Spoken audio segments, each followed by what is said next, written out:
This is what ChatGPT had to say. It sounds like you're feeling that the burden was unfairly placed solely on you, especially since others were aware of the situation but chose to remain silent. That can be frustrating and make you feel isolated in carrying the responsibility. It's understandable that you feel resentful, given that others had the same opportunity to speak up but didn't, yet you ended up shouldering the consequences. It seems like in this case, the situation was complicated by the dynamics in the group, and you were made the scapegoat for something that wasn't entirely your responsibility.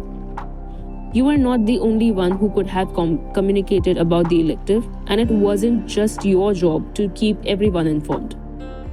The fact that others stayed silent shows that they, too, shared the same responsibility, but instead of addressing it openly, the focus was placed on you.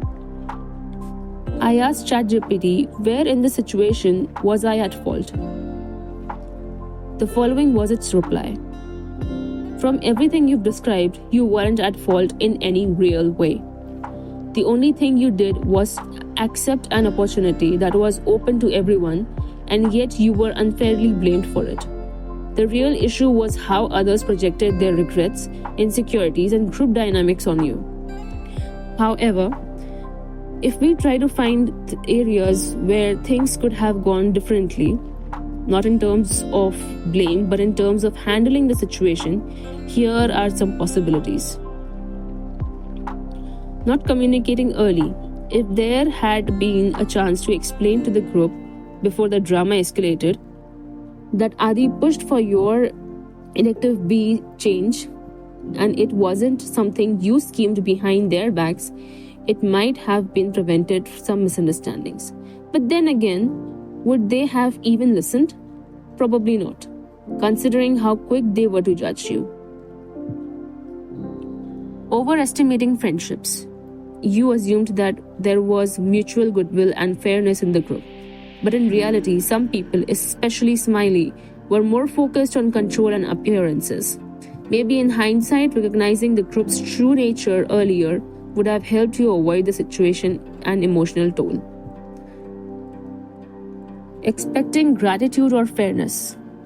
This isn't a flaw, but a painful lesson. You helped these people, so it was natural to expect at least basic decency from them. But unfortunately, people don't always operate on principles of fairness, and sometimes they take kindness for granted. At the core of it, you weren't at fault. You just ended up in a group dynamic where one person's manipulation turned everyone against you. If anything, this was a reflection of their shortcomings, not yours. These are my thoughts on this experience. This was my side of the story I never got to tell anyone. It had been a burden on me for years, weighing me down. But now that I have finally let it out, I'm letting it go. And in doing so, I realize this experience has taught me valuable lessons. First, not everyone will appreciate fairness and goodwill. Even if you act with integrity, people may still misunderstand, project their insecurities, and manipulate situations to fit their own narrative. Second, true friendships withstand conflict. Those who genuinely value you won't turn against you over misunderstandings. If someone does, they were never truly your friend. Actions matter more than words.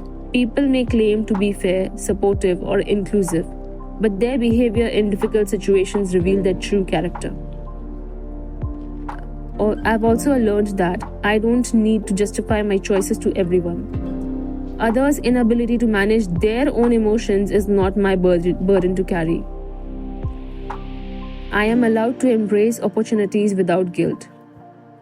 Most importantly, letting go is an act of self-respect. Holding on to pain only keeps me tied to those who hurt me. Forgiveness isn't about them, it's about freeing myself. To summarize, this experience taught me that fairness and integrity don't always guarantee fair treatment in return. People's reactions often stem from their own insecurities rather than actions. True friendships endure hardships, while fragile ones crumble under pressure, like this one. And ultimately, I don't need validation from others who refuse to see the full picture. Their actions reflected who they were, not who I am. I choose to forgive, not because they deserve it, but because I deserve peace. I release the past and move forward, unburdened and free. Thank you for watching.